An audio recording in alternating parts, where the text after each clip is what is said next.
So we're gonna get testimony on Ekro's physical state. I suppose I could have lifted something the size of that bust. I have a strong upper body from working as an acrobat, and only my legs were injured. However, lifting the bust and looking out of the window would have been impossible.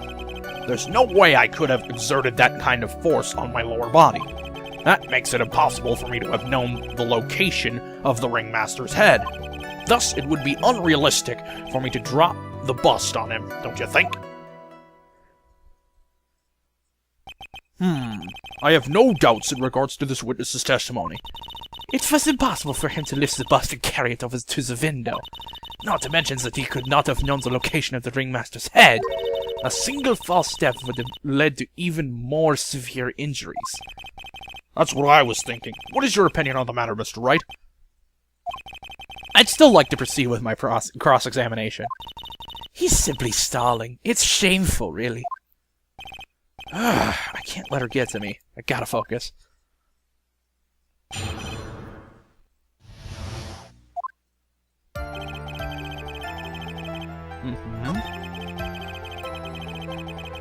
Yeah.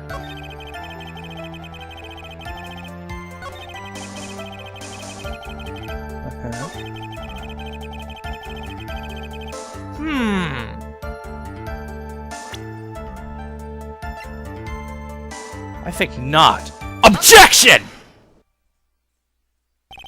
Acro, you didn't really need to lean out of the window, did you?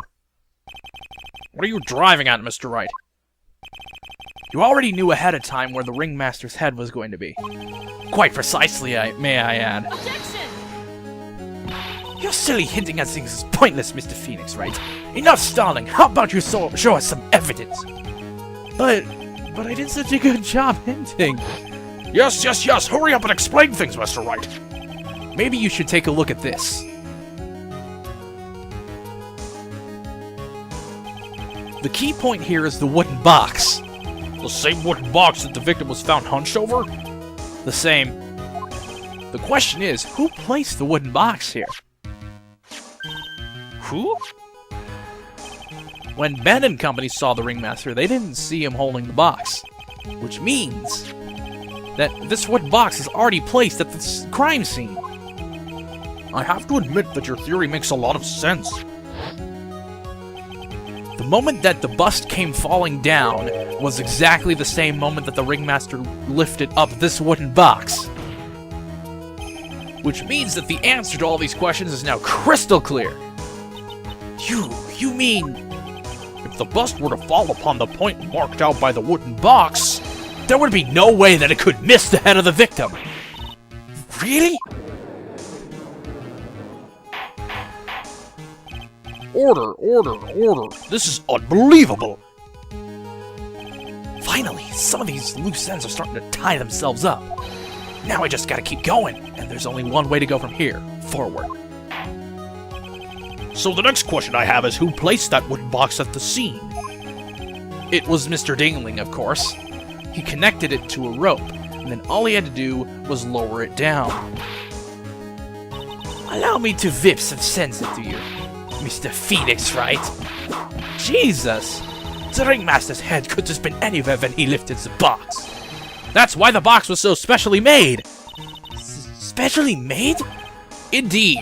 It had the most peculiar feature, its size. The box was a remarkable size. Size? Exactly. I think you can tell from the picture that the wooden box was very large. To lift it up, one would have been required to squat. Meaning that one would have to had taken it up in both arms, right? Moreover, the box is quite heavy. It weighs in the neighborhood of 20 pounds. The box also has carrying handles on either side, doesn't it? That is correct. To lift up the box, you'd have to squat down. Which means that no matter who you are, your head would be in approximately the same place. Fool.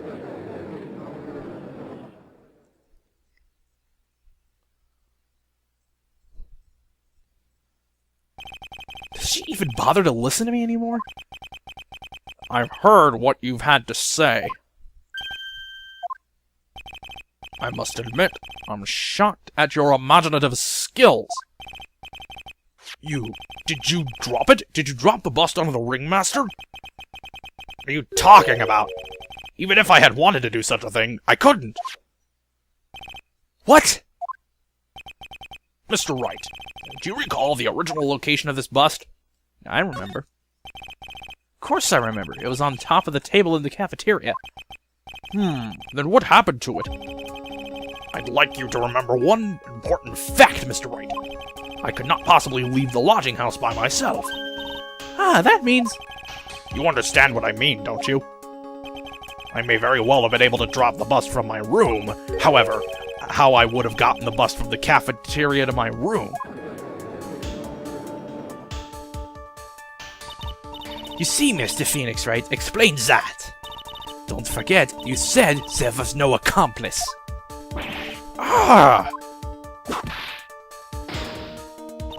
Tell us exactly how the fitness would have carried the bust from the cafeteria. Yep, we definitely have a problem here. But this is no place to get perplexed. I've got to get my wits about me and prove how things happened once and for all. Alright, Mr. Wright, let's hear your explanation. How did the witness get the bust from the cafeteria back to his room? Very simple, Your Honor. Take that! A monkey? Everyone knows Money. He loves shiny objects of any size. For instance, he stole the ventriloquist's ring. So, are you saying the witness had the monkey steal the bust? Of course he didn't order the monkey to steal it. The monkey stole it on his own, and then brought it back home. Home? Money lives in Acro's room. Acro's room? Objection! But the bust was bronze, wasn't it? Bronze isn't all that shiny.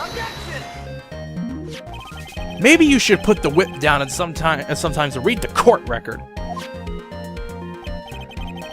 My, those are some very nice cards he's holding. Yes, and they are made of platinum, which is very shiny. Wah! Acro. Money is a strong monkey, right? It'd be easy for him to bring the bus back to your room. If he wasn't able to handle that himself, I'd be on the market for a new roommate. Order! I said order! Miss Von Karma! Where is the bust in question at this moment? I don't know. We're searching for it as we speak. This is a strange turn of events. If that monkey did not steal the bust, then what happens to this case? Well, in that event, something else must have been used as the murder weapon. Well, Or maybe this bust was the murder weapon, but it was used by accident. That's possible. Maybe Acro saw Money's mountain of stolen goods and thought to use one of them. Anyways, I think we've more than proven one critical fact. Namely, that it was entirely possible that Acro was the murderer. Moron! Mr. Wright's argument was so circular, I'm still a bit dizzy. However, his argument does hold water. There's no denying that. Don't seem so flamboozled, especially by this fraud of an attorney. Fraud? You've forgotten the absolute most important thing, Mr. Phoenix Wright. And what is that? You should know. You forgot that your fraud of a medical client was spotted at the scene of the crime. Oh, shit. There is no reason to doubt the clown's testimony. That's true. How do you respond to that, Mr. Wright? Nick, don't let her beat you now. I won't. This is my chance to turn this trial around. When the murder occurred, there were two people at the crime scene. One was the victim, Russell Berry, and the other was the murderer himself. Answer this and only this, Mr. Phoenix Wright. The clown saw the murderer. Who was it then? Surprisingly enough, what they freaking saw was this. Take that! He saw Max's I asked who was the other person most saw on the scene. That evidence has nothing to do with the question. Objection! Au contraire, mon frère! It does indeed have something to do with the question. Mo said that he saw Max's silhouette. But he did not actually see the man himself! It wasn't a human being he saw!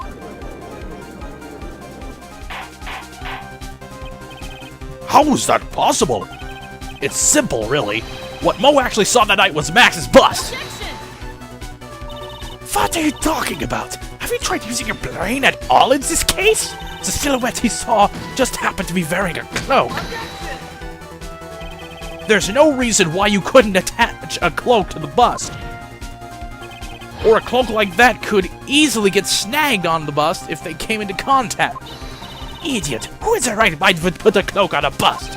It doesn't matter who put it on the bust. Just wait a minute now, Mr. Wright. Who put the cloak on the bust? That question is of the utmost importance to this case. Don't you agree? He got me. So let's have it, Mr. Wright. Who put the cloak on the bust? Surprisingly enough, the victim. Take that! For him? You were saying that it was the victim himself, Russell Berry? That's what I'm saying. The victim himself placed the cloak on the bust? Place the cloak isn't really the right way of putting it. Then what would be the right way of putting it, Mr. Wright? Explain yourself! Nick, do you really have a handle on all of this? I'm fine, Maya. I'm finally putting all the pieces together. There's really only one picture I can paint anyways. Alright, so you want to know what really happened that night. Let's step back in time. Acro used a rope to lower the wooden box onto the scene. Then he attached that rope to the bust, and dangled the bust out of his bedroom window, directly above the wooden box. At the same time, the ringmaster told Max to wait in his room, and went to the scene. Of course, at the time, the ringmaster was wearing Max's costume. Perhaps he didn't want anyone to recognize him that night. But just as he feared, he was spotted at the entrance of the lodging house, by none other than a ventriloquist and his puppet, Ben and Trillo. When the ringmaster arrived at the scene, he bent over to lift the wooden box. And that's when Acro took his chance and released the rope. Now this is when the magic happens. At the very instant that the bust hit the victim, magic!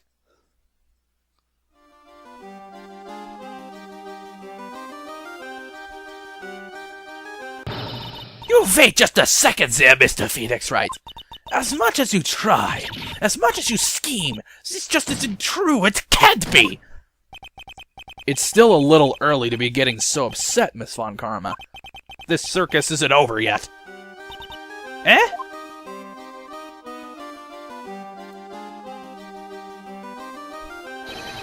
With the shock of the impact, it threw up the cloak and it got snagged onto the bust.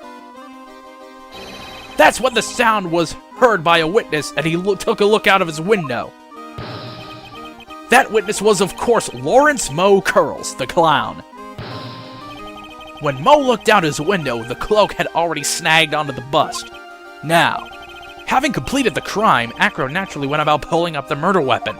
Of course, he had no idea that Mo saw the bust being raised with the cloak dangling on it. Primarily because, in his wheelchair, he couldn't see out of his window. So he just kept pulling the bust up. And that is your flight, ladies and gentlemen. And that is how the magical murderer disappearing into the sky came to be. Stunned silence. Now you know how the murder actually took place. And now you know who was able to drop the murder weapon from above the scene. Acro, it could only have been you.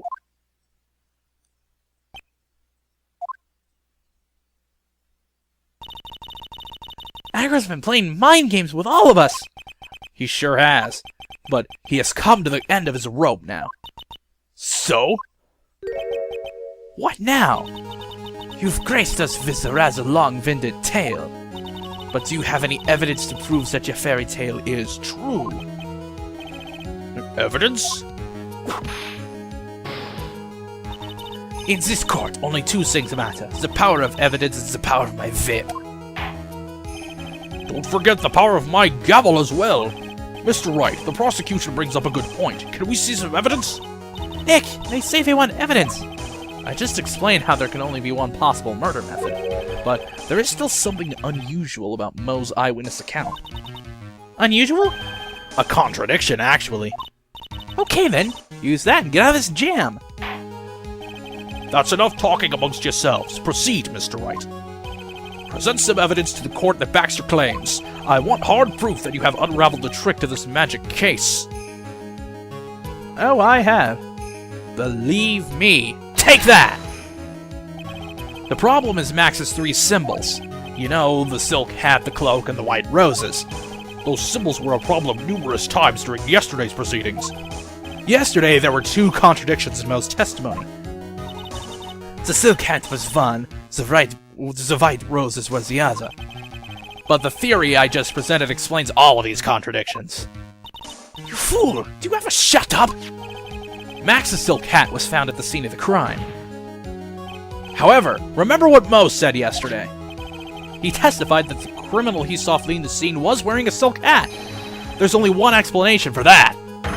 The silk hat that Moe saw was actually the bust.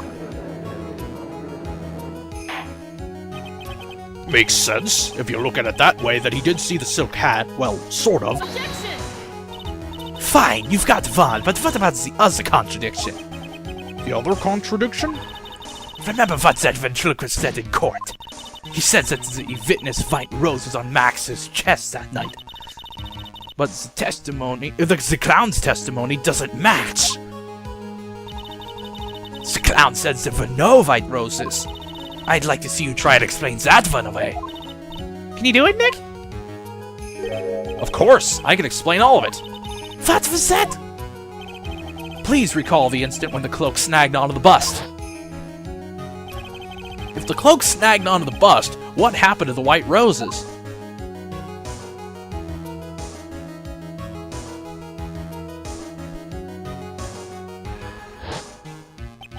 Do you get it yet? If the cloak got snagged onto the front of the bust, it means that the white roses would end up on the back of the bust. Which explains why Moe didn't see it. The white roses were not visible because they were on the back side of the bust. Order! Order!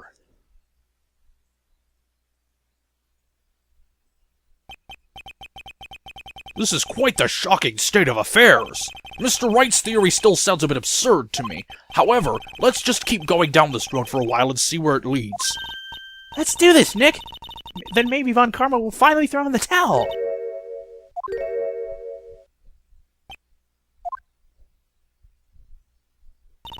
Well, so much for that theory. Mr. Wright, do you mind? What is it? You took the time to research our circus, didn't you? Well, yes, I did. Is there something making you think that I didn't? If you did, then maybe you'll understand why I think you're off track. Why is that? Motive. This witness feels an incredible debt of gratitude towards the ringmaster. Anyone with any relations to the circus is well aware of this.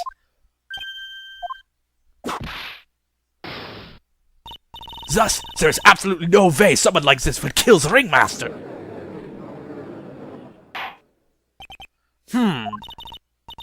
Your Honor, I'd like you to hear Acro's story.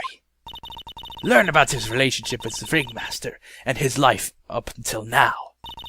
What do we do? There's no doubting that Acro deeply respected the ringmaster. Acro's motive. It seems that this case isn't over yet. Very well. However, I feel this is a good place to take a break. I will listen to the rest of Mr. Dingling's testimony after recess.